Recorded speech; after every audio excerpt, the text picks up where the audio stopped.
The instant my mum uttered, "You're not half the lady your sister is," I vow the space halted inhaling. Even the timepiece on the wall appeared to halt. Her phrases didn't merely hurt. They sparked something in me I didn't realise was still active. I glanced up, serene as always, and stated, "Then she can begin covering your mortgage." Seats scraped, utensils clanged, and my dad's complexion shifted to the shade of parchment. "Mortgage, what?" "Mortgage," he murmured. That was the evening 3 years of quiet broke apart. But believe me, the reality didn't start there. It began long earlier with one urgent plea. I'll never overlook. Before I share how it all developed, tap like and inform me where you're tuning in from. I want to learn if you've ever had to set a boundary with relatives. So I know I'm not the only one. My name is Lily Hart. I'm 28 and from the outside, my life looks stable, steady income, clean apartment, predictable routines.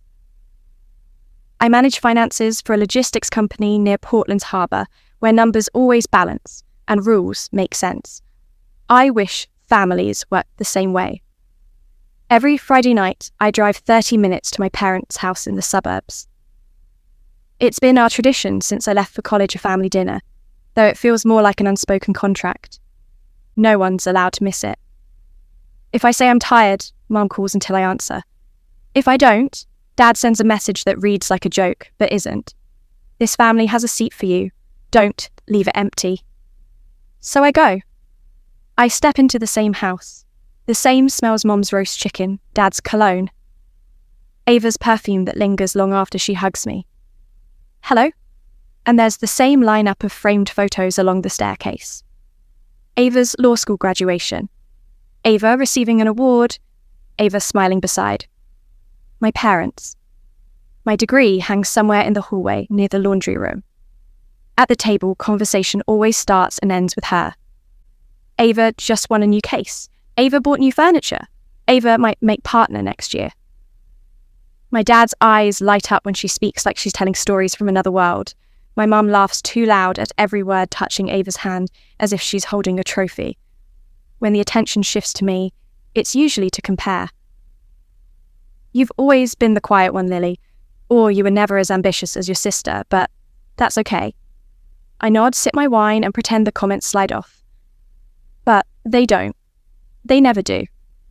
Because every time my mum boasts about Ava's success, I remember the nights I stayed up crunching numbers, transferring money from my own account to keep their house from falling apart.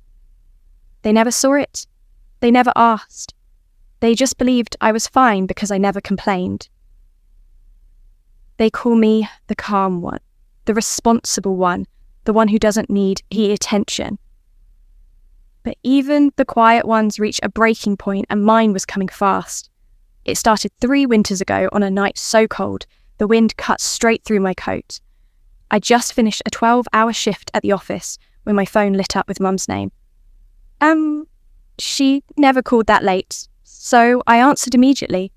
Her voice was trembling. "Lily, your dad lost a major contract this month. If we miss the payment, the bank will send a notice. We might lose the house. Can you help us just at this once?" I didn't even think. My savings were meant for a down payment on my own apartment, but family came first. The next morning, I transferred the money. Mum again, crying with relief, promising they'd pay me back once things stabilised. I believed her, but once became twice. Then, 3 times every month came the same text, "Just this month, sweetheart." Next month will be better. And each time I said yes. I stopped counting after a year.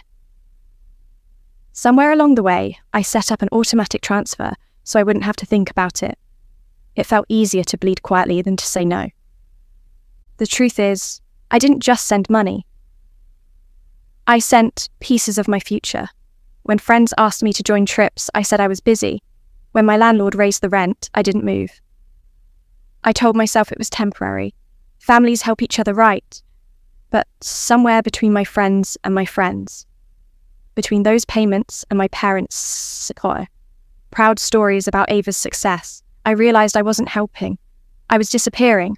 I still remember the night I saw the total $72,000.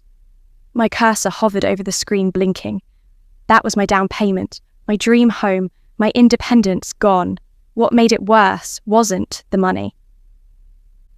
It was the silence. No one had ever thanked me, not once. During every dinner, my father toasted to Ava's achievements. My mother bragged about her clients, and I sat there knowing I'd quietly kept the roof above their heads. The next month, when Mum texted again, "Can you help just this once?" I didn't reply. I opened my banking app, found the automatic transfer, and hit cancel. The confirmation popped up small and simple. "Are you sure I clicked yes?" And just like that, the weight I'd carried for 3 years shifted. I didn't know it then, but that single click was the start of my comeback.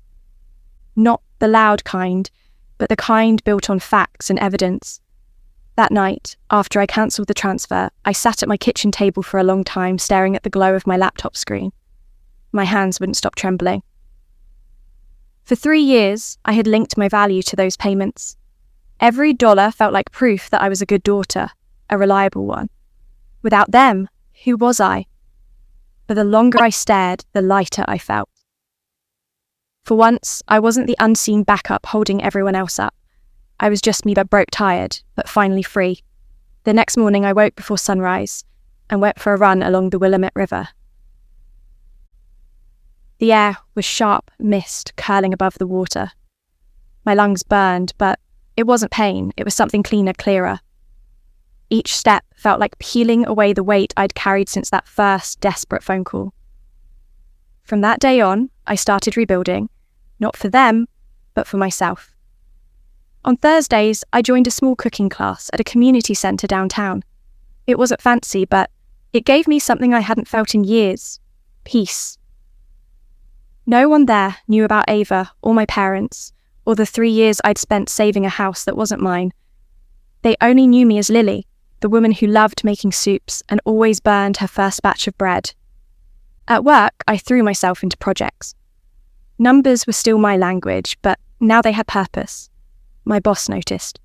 One evening, after I stayed late running reports, he stopped by my desk. "I like your precision," he said. "You see things other people overlook." That compliment stayed with me longer than any praise my parents ever gave. Maybe because it was honest. Maybe because it was earned. 2 months later, a fintech startup in Seattle reached out. They wanted someone to lead their new financial analysis team. The offer was bigger than anything I'd ever imagined, 40% more to pay plus company shares. I didn't hesitate. I signed the contract and packed up my Portland apartment. Moving to Seattle felt like shedding the last skin of who I used to be. The city air was cold, the skyline unfamiliar, but I loved every second of it. My new place was small, modern, and mine. No one's shadow reached me here. Still, some nights I sit on the floor surrounded by old folders, proof of every transfer, every receipt, every message that began with just this once. I couldn't throw them away, not yet, because deep down I knew this wasn't the end. My parents' silence would never last forever, and when the truth finally came knocking, I intended to answer with facts, not tears.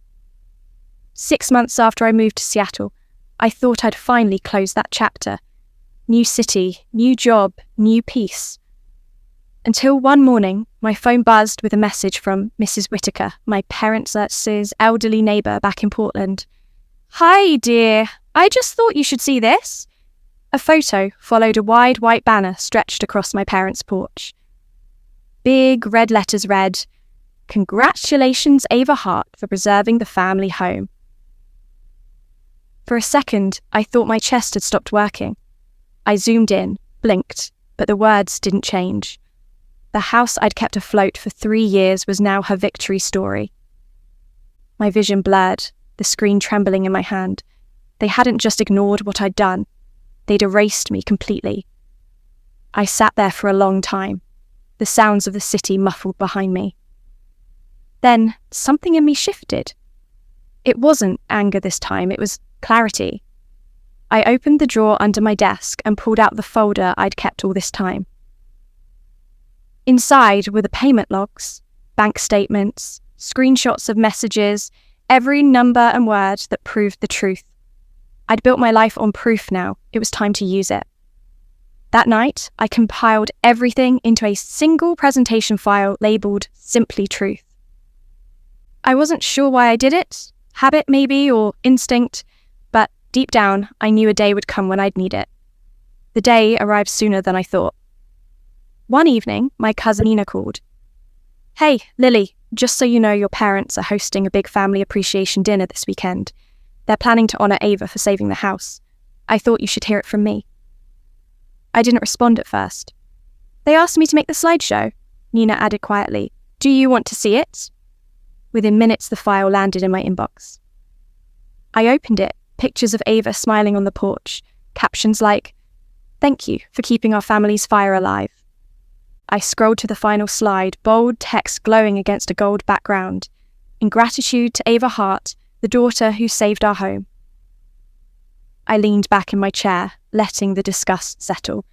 Then I opened my own file, the one labelled Truth. For hours I worked in silence, replacing the ending slides with proof transfer timelines, a chart of monthly payment screenshots of my mother's messages that began with "just this once."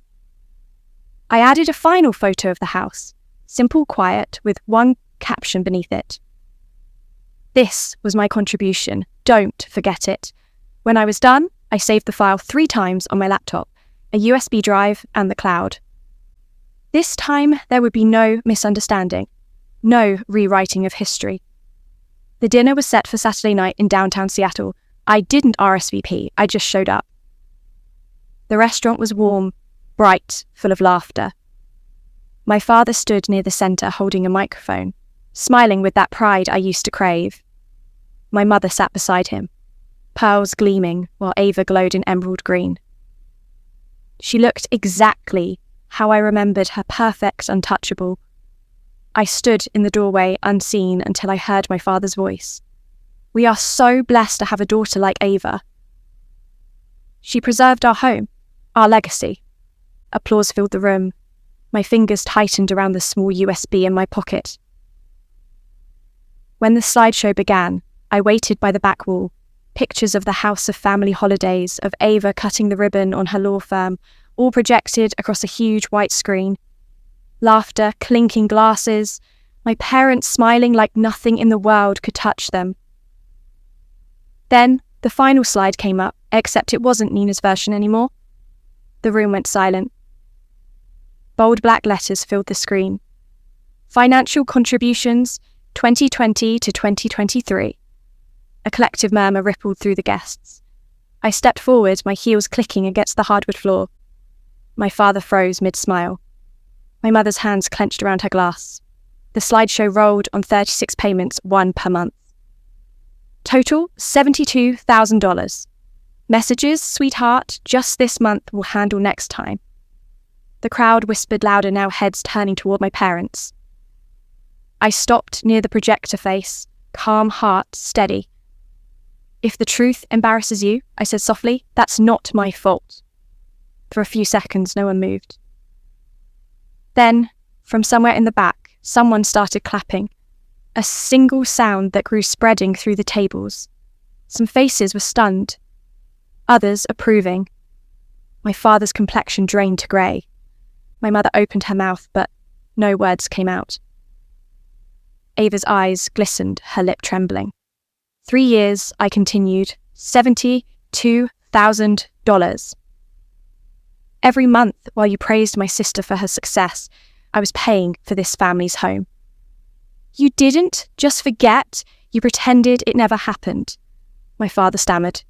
"We never asked." "You didn't have to," I cut in. "You just let me." The room was dead quiet again. My voice didn't rise, but it carried. "You built your pride on silence." Mine. Not anymore. I unplugged the USB and tucked it into my bag. The crowd's eyes followed me as I turned toward the exit. My mother whispered my name, a soft, pleading sound, but I didn't stop. Outside, the night air hit me like a wave, cold, clean, honest. For the first time, I felt the ground solid beneath my feet. behind me, muffled voices filled the restaurant, the world of half-truths collapsing under its own weight. I walked to my car, my reflection flashing briefly in the glass door as it closed. The woman staring back at me didn't look invisible anymore. She looked free, and maybe that was all the justice I ever needed. 2 days after the dinner, I woke to a soft knock at my apartment door. When I checked the peephole, I froze. My parents stood there, my mother's eyes swollen. My father's shoulders slumped like a man who'd aged overnight. I opened the door but didn't invite them in right away. The silence between us was thick, heavier than any argument we'd ever had. Finally, my mother spoke, her voice trembling. "Lily, we're sorry. We were wrong. We shouldn't have stayed quiet. We shouldn't have let Ava take the credit." She paused, swallowing hard. "We want to put your name on the house deed. You deserve it." For a moment, I just looked at them. Two people I had spent years trying to please. Once, those words would have broken me wide open, but now standing in my own apartment, surrounded by the quiet I built myself, I realised I 710 didn't need their apology to feel whole. I shook my head gently. "I have a home now," I said. "I don't need to be tied to that one anymore." My father looked down, his throat tightening. My mother's lip trembled. There was so much they wanted to say, but nothing that could undo what had already been done. "I never needed a deed," I continued softly. "I just needed respect." For the first time, they both nodded, not out of defence or denial, but in understanding, and that strangely was enough. When they left, I stood by the window watching the city lights flicker across the water. The world outside felt calm, balanced like a set of numbers that finally added up. For the first time in years, I wasn't the quiet daughter or the forgotten one. I was simply Lily, seen steady and free. That evening, I relaxed on my balcony, gazing at the Seattle skyline, a glass of wine in my grip. The city buzzed gently below, vibrant and carefree. I pondered all that had occurred, the meals, the quiet, this contrasts, the years I spent attempting to gain affection that was meant to be offered without condition. I understood something basic yet liberating. My value was never open for discussion. It was never gauged by my parents' approval or Ava's accomplishments. It was recorded in every instance I persisted when no one observed, in every silent deed of resilience that no one applauded for. I eyed the folder still sitting on my desk, the evidence that once shaped me and grinned. I didn't require it anymore. The reality had already performed its role. So if you've ever been caused to feel unseen, recall this: quiet doesn't indicate frailty, and departing isn't defeat. Occasionally, it's the sole path to triumph.